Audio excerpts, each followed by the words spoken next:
윤석열 전 검찰총장이 오늘 서울대에서 현 정부의 탈원전 정책을 강하게 비판하고 있는 주한규 서울대 교수를 만났는데 지금 기자들 질문에 답변을 하고 있는 것 같아요. 현장을 잠깐 연결해 볼까요? 있는 것이지 단순히 원전 문제로 끝날 문제는 아니라고 저는 봅니다. 그래서 이런 우리의 우리 사회에서 이 에너지 정책이라는 것이 이게 정말 안보와 경제와 우리의 삶에 굉장히 중요한 문제인데 이것이 과연 국민들의 그 합당한 동의와 그 사회적 합의에 의해서 과연 추진이 된 건지 거기에 대해서 의구심이 많고요. 그리고 지금 이런 식의 그 졸속의 탈원전 방향이라고 하는 것은 반드시 이거는 수정이 돼야 된다. 저는 이렇게 생각합니다. 총장님 출마선언할 당시에 이제 여러 가지 문재인 정부 정책 문제점 있는 것도 많이 말씀하셨는데 그 중에서도 오늘 일정과 내일 일정 이렇게 탈원전에 가장 집중하신 계기나 취지가 뭔지 좀 여쭤보고 싶습니다. 뭐 밖에서는 국민들이 어떻게 생각하실지 또는 이 정부에서 어떻게 생각할지는 저는 모르겠습니다만은 제 스스로 생각하기에는 제가 이 총장직을 그만두게 된 것 자체가 이 월성원전 사건의 처리와 저는 직접 관련이 있습니다. 그리고 월성원전 사건이 고발돼서 저희가 대전지검의 전면적인 압수수색을 지휘하자마자 바로 감찰과 징계 청구가 들어왔고요. 또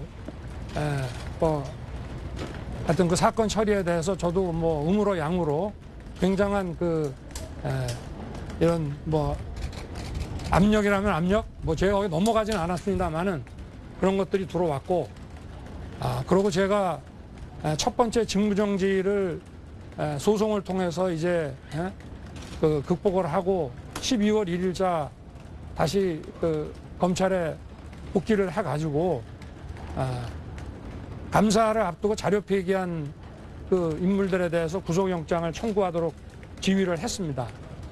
그리고 12월 24일 날 다시 징계에 의한 직무정지를 이제 효력정지 가처분을 받고 다시 복귀를 해서 계속되는 수사를 지휘를 했는데요.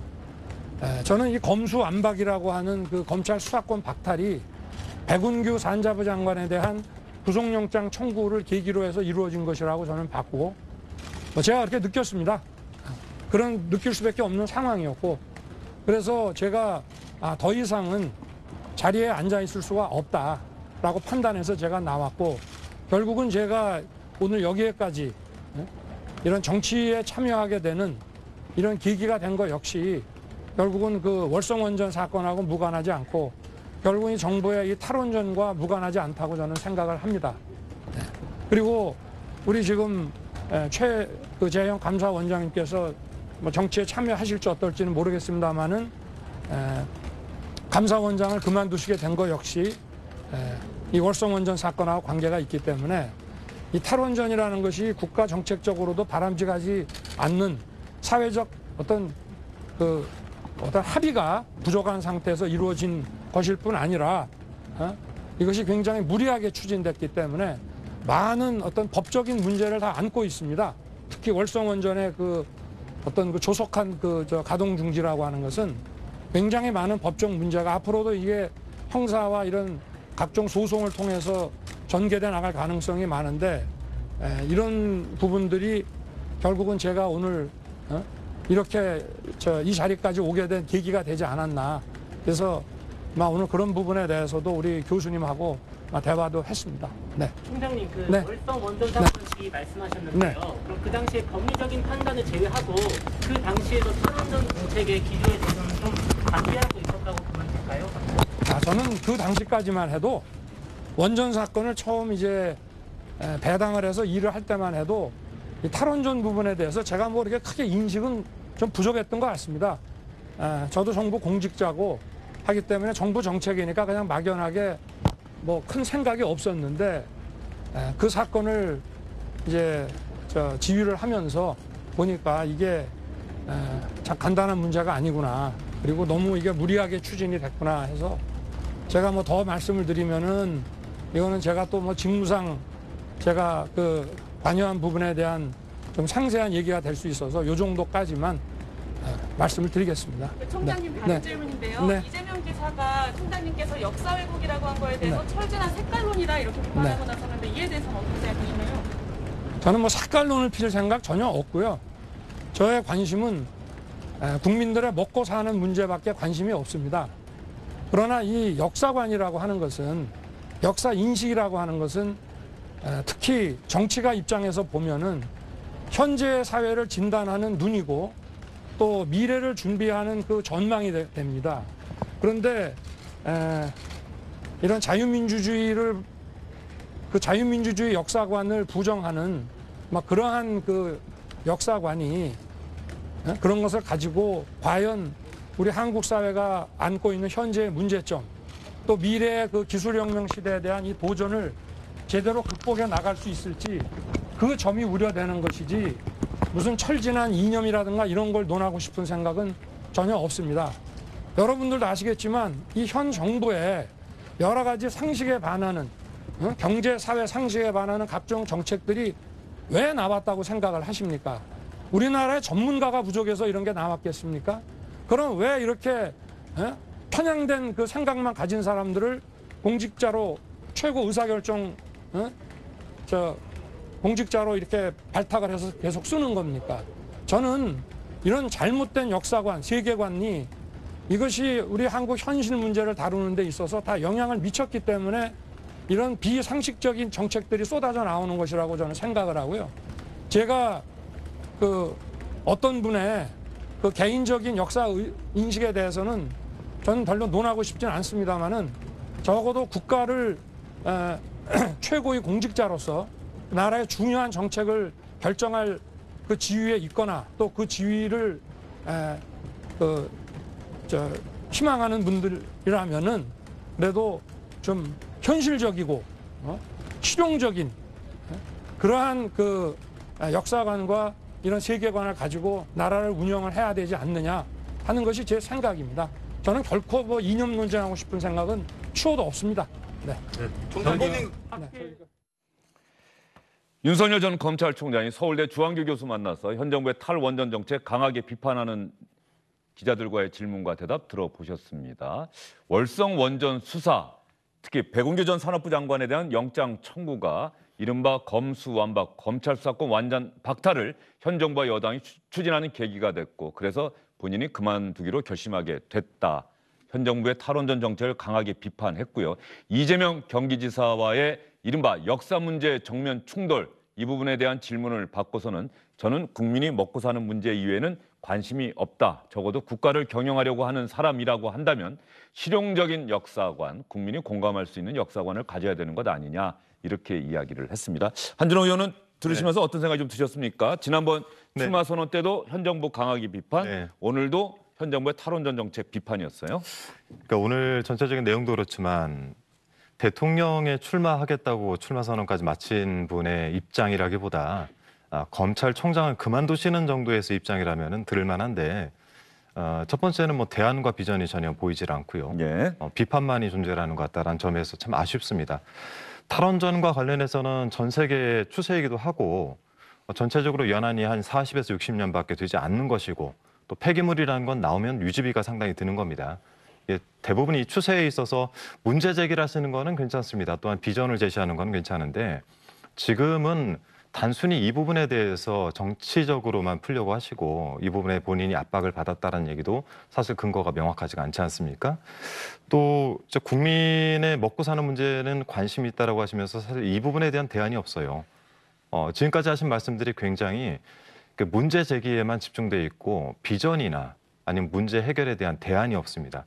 이 지점이 오늘 하신 말씀 또 들어보면서도 역시 대안이 없구나, 비전이 없구나 하는 생각이 좀 들긴 하고요.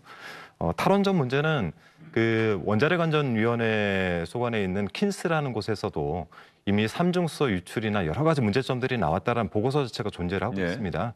그래서 이 부분에 대해서는 이렇게 간단하게 본인이 정의를 내리고 갈 부분은 아니다. 라는 말씀드리고 싶습니다. 그리고 또 현 정부가 탈원전이라고 하는 용어에는 좀 동의하지 않는 그렇죠.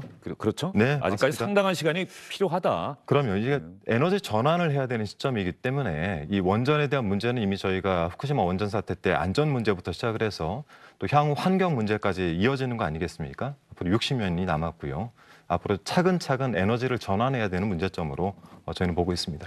이상일 네. 전 의원은 윤석열 전 총장 오늘 기자들과 질문대다 출마 선언 이후에 아마 일부 언론사 SBS를 비롯해서 일부 언론사 인터뷰에 응했었고 오늘 어떻게 보셨어요?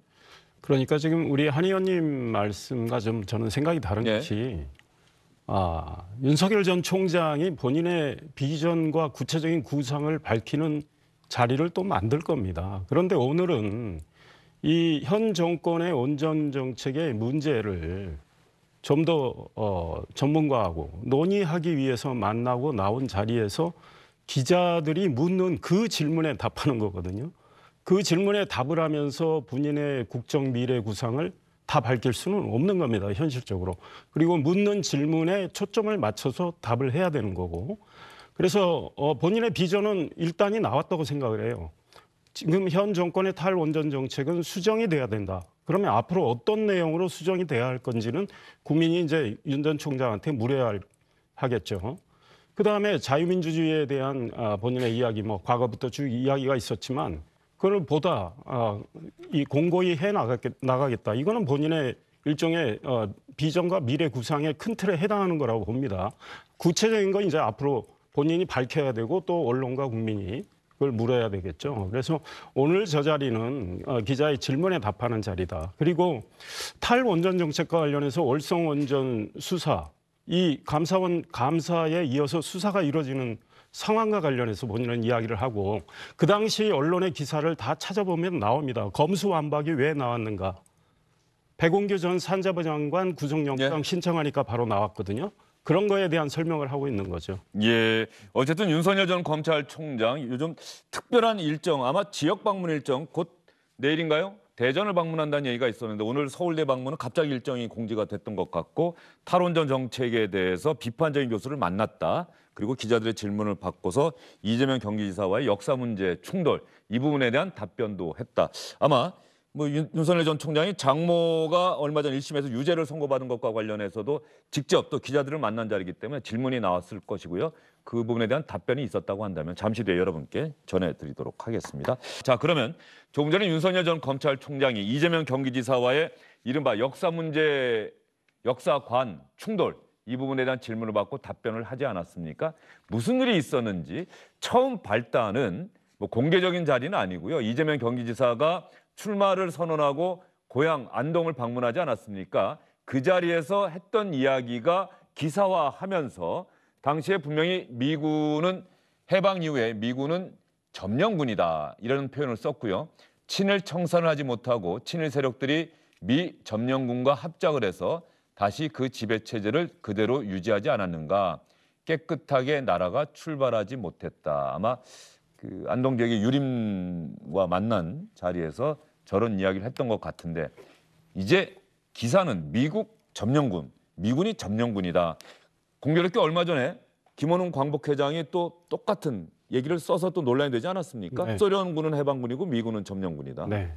그러니까 소련군이 북한에 진주해서 낸 포고령 거기에는 해방군이라는 그런 해방이라는 표현이 있어 해방군이고 메가더 장군의 미국 포고령 아큐페이션 또는 아큐파이 그걸 이제 점령으로 우리는 번역을 하는데 그랬기 때문에 이걸 점령군으로 이렇게 보는 건 매우 역사를 아주 뭐랄까 단세포적으로 보는 거다 이런 생각을 하고 당시 미군이 어떤 역할을 했는지를 봐야 되겠죠. 그러면 그 포고령에도 분명히 나와 있습니다. 그 목적은 이 조선 민족의 소위 일제 치하로부터 해방을 하고 광복을 하는데 도움을 주기 위해서 이런 목적이 분명히 담겨 있었고 조선 인민의 인권과 종교의 모든 권리를 보호한다. 이런 내용이 들어가 있어요. 그래서 그냥 점령이라는 표현을 했다고 점령군으로 해서 마치 우리 한반도가 식민지 지배가 된 것. 그래서 일제의 연장이 된 것처럼 생각을 하고 우리 대한민국 출발이 이재명 지사 표현처럼 깨끗하지 못한 이상한 출발이 된 것처럼 이야기하는 건 역사를 잘못 인식하고 있고 왜곡하는 거다 이런 생각합니다. 한준호 의원은 네. 저 문제에 대해서, 저 역사 인식에 대해서 어떻게 생각하십니까? 역사 인식의 부분으로 이제 프레임이 잡혀가다 보니까 자꾸 그 안에 빠져들게 되는 것 같은데요. 이 부분은 명확하게 이육사 시인의 딸을 만나서 이야기하던 과정 중 이육사 시인의 딸을 만난 과정에서 네. 나온 이야기군요. 그런 걸로 알고 예. 있고요. 전체적인 취지는 뭐냐면 친일 잔재를 청산하지 못했기 때문에 여기에 대한 미안함을 이야기하는 과정 중에 나온 것입니다. 다만 이제 윤석열 지금 이제 후보로 출마하신 전 총장께서는 좀 본인의 이제 개인적인 문제 여러 가지 것들에서 갇혀서 못 나오고 있는 상황에서 1위 후보로서의 이재명 지사와 각을 잡는 이 프레임을 아마 역사 인식으로 잡아가시는 것 같은데 예. 정확한 내용은 친일 잔재 청산을 해야 된다라는 것에 이 초점이 있었다는 부분을 좀 강조를 하고 싶습니다. 예, 이재명 경기지사가 출마를 선언하고 고향 안동 그 이육사 문학관을 방문해서 대한민국이 다른 나라 정부 수립 단계와는 조금 달라서 친일 청산을 하지 못하고 친일 세력들이 미 점령군과 합작해서 사실 그 지배체제 그대로 유지하지 않았느냐.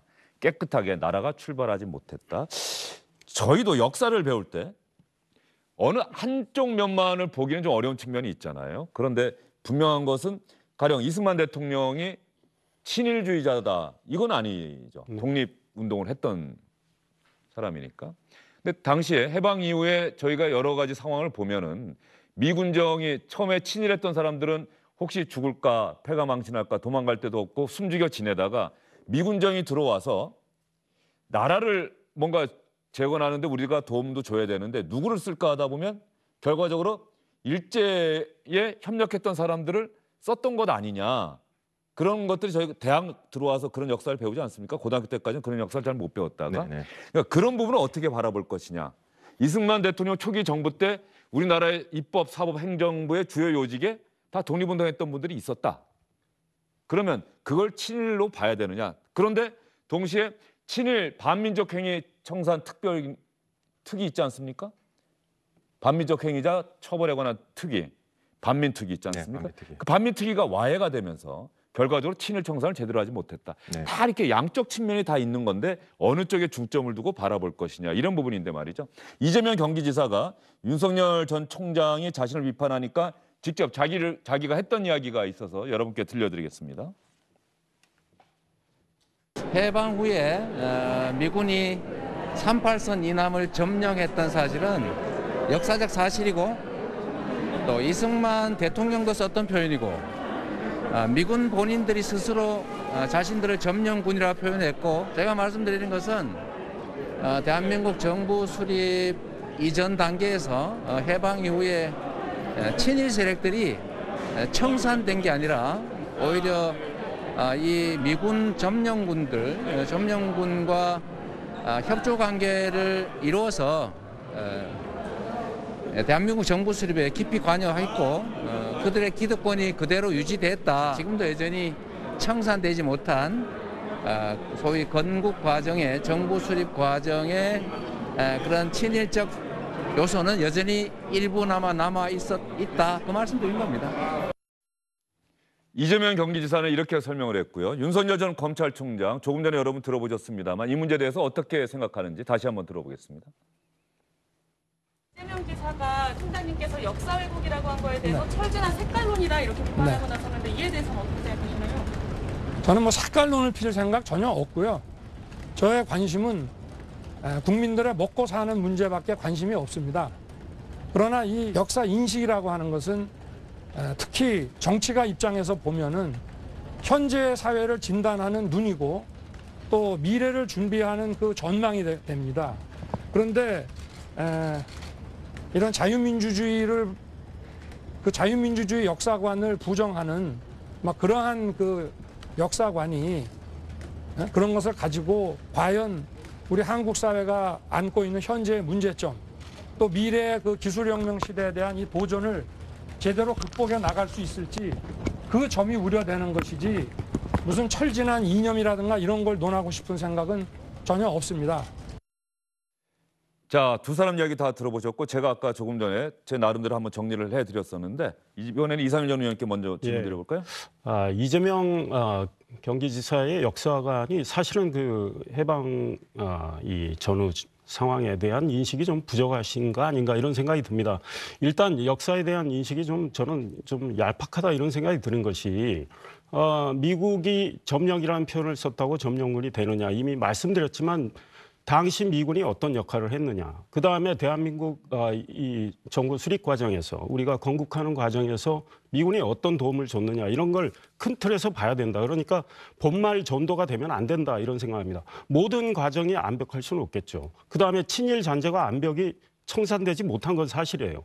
그게 부족했던 거 우리가 문제의식으로 갖고 그걸 후손들이 해결해 나가야 되겠지만 당시 미국의 역할이나 우리 대한민국 정부를 수립했던 우리 3부 핵심 요인들이 어떤 분이라는 거 국민이 다 아는 상황에서 미국과 우리 대한민국을 정부를 수립하고 건국한 분들이 그냥 친일이다. 미국은 점령군이다. 이 인식은 굉장히 이분법적으로 국민들한테 큰 역사 인식에 왜곡을 줄 우려가 있다 이런 생각입니다. 네, 한준호 의원님은 이제 두 사람 이야기, 제 이야기까지 한번 들어보셨는데 어떻게 정리하시겠습니까? 그러니까 본말 전도 말씀하셨고 이분법적이다 말씀하시는데 그 자체가 이분법적이고 본말 전도입니다. 그러니까 이 이야기의 핵심은 친일이 청산이 되지 않았다는 부분입니다. 그분들의 친일 행적과 국가를 형성하는 과정에서 기여했던 부분들은 다 존재를 하는 것이죠. 이 부분들에 대해서 각각을 인정을 하면 되는 것입니다. 또 하나 이재명 지사가 이야기했던 점령군이라는 표현, 그러니까 한미 상호 방위 조약에 의해서 현재 주둔하고 있는 미군과 당시 점령군으로서라는 표현을 쓰면서 대한민국에 있었던 당시 이제 미군은 성격 자체가 완전히 다른 것이죠. 그래서 이 부분을 바라볼 때 점령군에 집중을 할 것이 아니라 친일 청산 부분이 잘 되지 않았다.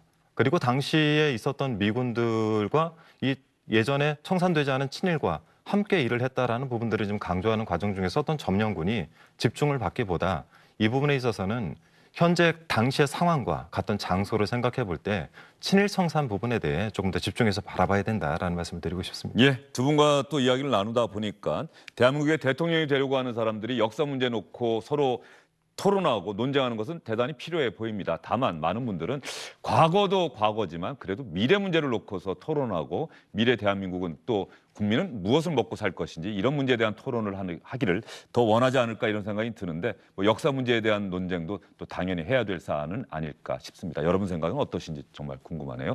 잠시 뒤에 유인태 전 민주당 의원과도 이 문제를 놓고 저희가 이야기를 해보도록 하겠습니다. 잠시 후에 다시 찾아뵙도록 하겠습니다. 두 분과는 여기서 인사드립니다. 안녕하십니까, 주영진입니다. 더 많은 뉴스와 라이브 이벤트를 보고 싶으시다면 화면 오른쪽을 눌러서 구독해 주시기 바랍니다. 저희 SBS 앱을 다운로드 받으시면 뉴스 속보 알림도 받아보실 수 있습니다. 텔레비전으로도 SBS 뉴스, 유튜브로도 SBS 뉴스 잊지 마시기 바랍니다.